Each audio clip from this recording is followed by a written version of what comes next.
Morning friends, we are once again here.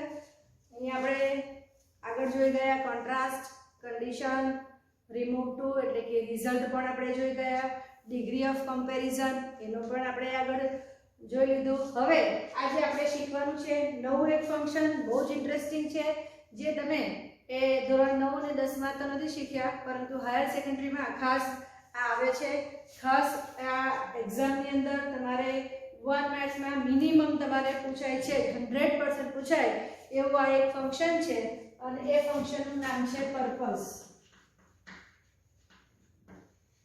તો purpose જે છે એનો મતલબ થાય છે હેતુ અથવા તો ઈરાદો.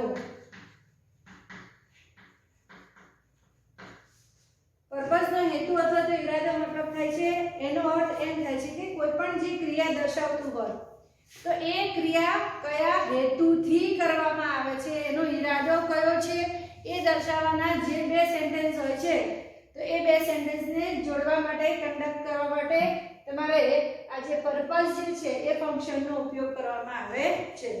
તો પર્પઝ ફંક્શનની અંદર કયા કયા કન્જક્શનનો ઉપયોગ થશે? નંબર 1 2 છે, with a view to, ત્યાર પછી આવશે for, ત્યાર પછી આવશે in order to, in order that. તો to, with a view to, for, in order to, in order that, so that. તો આટલા પ્રકારના જે કન્જક્શન્સ છે એ તમે અહીંયા પર્પઝ માટે યુઝ કરી શકો છો. હવે આ જેટલા લખ્યા છે દરેકની વાક્ય રચના આપણે અલગ અલગ જોઈશું. એની જેટલી સેન્ટેન્સ કન્સ્ટ્રક્શન છે એ બધાની અલગ અલગ છે, જોઈ લઈએ. સૌથી પહેલા જ્યારે ટુ આવે છે ત્યારે સમજી લેવાનું કે ટુ હોય એટલે ઇન્ફિનિટિવનું રૂપ આવે ને આવે. તો અહીંયા હશે સબ્જેક્ટ, વર્બ, ઓબ્જેક્ટ. આ વન સેન્ટેન્સ પૂરું થાય છે.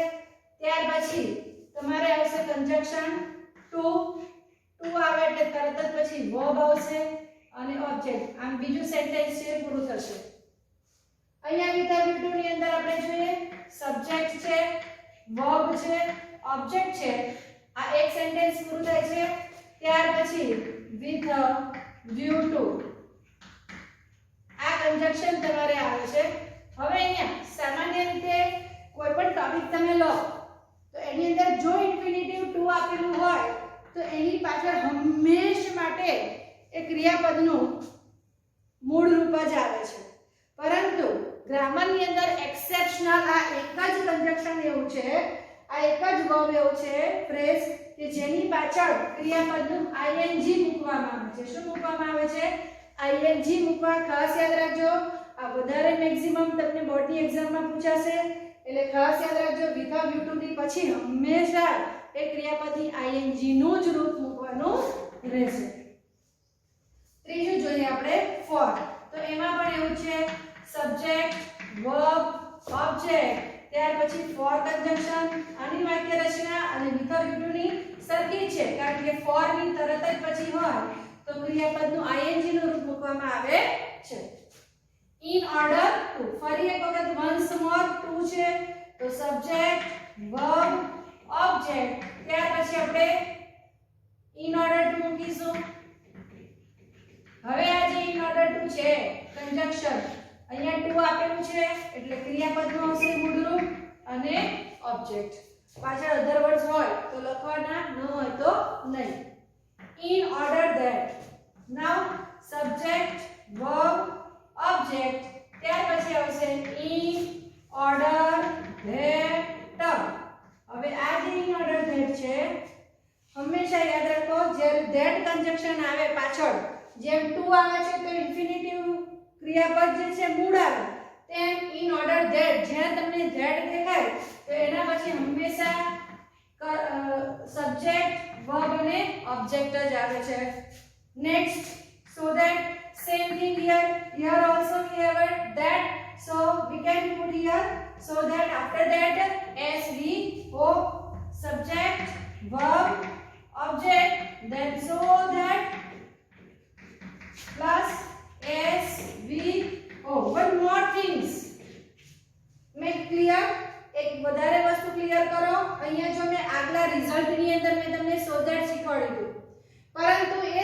ની અંદર સો અને ધેટ ની વચ્ચે વિશેષણ મૂકવામાં આવતું હતું, જ્યારે અહીંયા સો અને ધેટ ની વચ્ચે કશું જ મૂકવામાં નથી આવતું.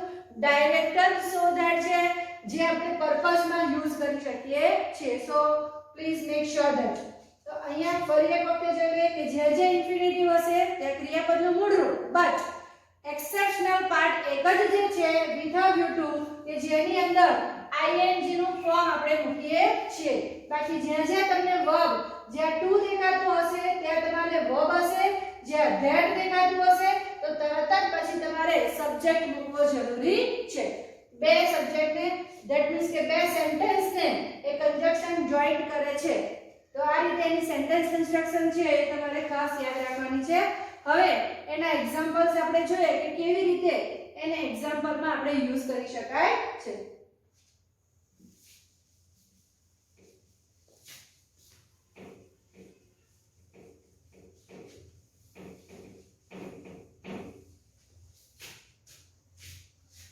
For example, number 1, the students go abroad. એક સેન્ટેન્સ આ છે. They want to study further. તેઓ આગળનો અભ્યાસ કરવા માંગે છે. ઓકે, હવે જાય છે તો ખરા, પણ એ લોકોનો હેતુ શું છે, કયા કારણસર કયા હેતુસર પોતે જાય છે એ અહીંયા દર્શાવવામાં આવ્યું છે. એટલા માટે અહીંયા આપણે પર્પઝ નો ઉપયોગ કરીશું. તો પર્પઝ નો ઉપયોગ 1 બાય 1 જેટલા કન્જક્શન્સ છે એનો આપણે કરીશું. તો સેન્ટેન્સ ની અંદર નંબર 1 લખીશું, the students go abroad to પછી જે સબ્જેક્ટ છે ડાયરેક્ટ લઈ લેવાનું, એની સારી સબ્જેક્ટ ન લેતા ડાયરેક્ટ વર્બ લેવાનું છે. તો અહીંયા વર્બ શું છે, સ્ટડી. તો મૂકીશું સ્ટડી ફર્ધર, આગળ અભ્યાસ કરવા માટે જાય છે. સેકન્ડ થિંગ આનું આ જોઈએ, the students go abroad with a view to studying. કારણ કે આપણે જે તમારા સેન્ટેન્સ કન્સ્ટ્રક્શન છે એમાં આપણે લખાઈ દીધું છે કે જ્યાં તમારે with a view to આવે તો હંમેશા ing નું ફોર્મ આવશે. with a view to studying further. Next આપણે જોઈએ, the students go abroad for studying further. Next આપણે જોઈએ, in order to, the students go abroad in order to study. અહીંયા જુઓ ફરી એક વખત ઇન્ફિનિટિવ ટુ છે એટલા માટે આપણે મૂકીશું ક્રિયાપદનું મૂળ રૂપ study further. in order that the students go abroad. in order that, હવે અહીંયા ધ્યાન રાખવાનું છે કે that આગળ હંમેશા SVO કરવાનું છે. તો સ્ટુડન્ટ્સ માટે આપણે એનું પ્રોનાઉન છે શું લખીશું, they. ઓકે, તો ત્યાં જાય છે શેના માટે, તો આગળ સ્ટડી કરવા માટે. તો they can study further.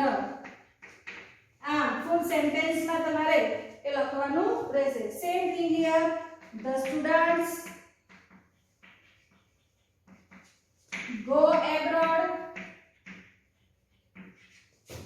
in order that.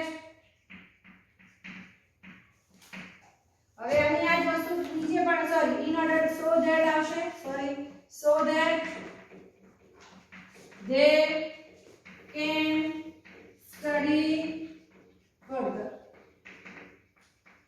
તો અહીં આપણે જોઈ રહ્યા છીએ કે વાક્ય એક જ છે પણ તમે એને અલગ અલગ રીતે યુઝ કરી શકો છો according to pattern, according to sentence construction, according to conjunction. કયું કન્જક્શન છે તો એ કન્જક્શન ને આધારે એના જે સેન્ટેન્સ કન્સ્ટ્રક્શન છે અલગ અલગ આપણે લખવાના રહેશે. તો આ એક એક્ઝામ્પલ છે જેનાથી તમને વધારે ખબર પડશે. આવું જ એક બીજું એક્ઝામ્પલ લઈ લો જેથી કરીને તમને ખબર પડે કે કેવી રીતે એનો બીજો યુઝ થઈ શકે છે.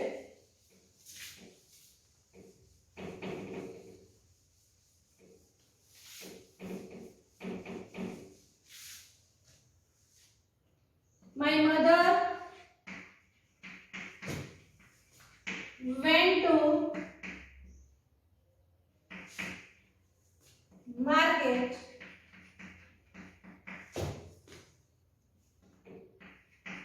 she wanted to buy vegetables. મારી મમ્મી માર્કેટ ગઈ હતી. જો અહીંયા પાસ્ટ ટેન્સ છે. she wanted to buy vegetables. હવે આ જ વસ્તુને મારે એ અલગ અલગ પ્રકારના પર્પઝના કન્જક્શન્સ છે એની અંદર આપણે યુઝ કરીએ. Number 1 my mother went to market to buy vegetables. આ ઈરાદો દર્શાવે છે. આ જે વોન્ટેડ શબ્દ લખ્યો છે એ અહીં આગળ ટુ ની અંદર નિર્દેશ થઈ જ જાય છે ઓલરેડી, એટલા માટે ફરી લખવાનું રહેતું નથી. તો to buy vegetables with a view to. So my mother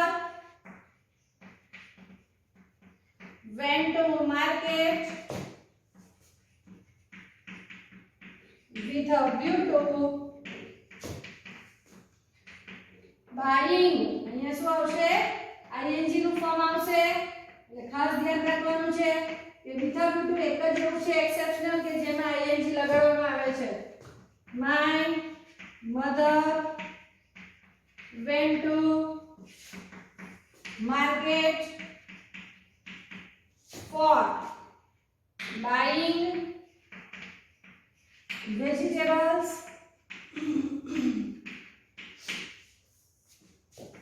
My mother went to market in order to buy vegetables. Okay, next. My mother went to market. Okay, now please be careful in order that હવે that હોય એટલે આપણે ફરીથી શું કરીશું? Mother છે એટલા માટે લખીશું she. અહીંયા ટેન્સ છે went એટલે કે past tense છે એટલા માટે શું લખીશું? she could. We can write here can. We have to put here, write here only could because of the past tense of the can. She could buy vegetables. આપણે અહીંયા buy ને word નથી કરવાનું, આગળ આપણે could મૂકી દીધું છે તો she could buy vegetables. Same thing. My mother went to market so that જેથી કરીને she could buy vegetables. તો ફ્રેન્ડ્સ આપણે બે એક્ઝામ્પલ જોયા. એક પ્રેઝન્ટ ટેન્સના આગળ આપણે જોયું ગોનું અને સેકન્ડ જે આપણે જોયું પાસ્ટ ટેન્સની અંદર જોયું. તો આગળનો જે ટેન્સ છે, આગળનું જે એક્ઝામ્પલ આપણે જોયું છે એ એક્ઝામ્પલની અંદર આગળ જ્યારે આપણને પ્રેઝન્ટ ટેન્સ આપેલો હોય છે ત્યારે પાછળ આપણે પ્રેઝન્ટ ટેન્સ જ મૂકવાનો હોય છે.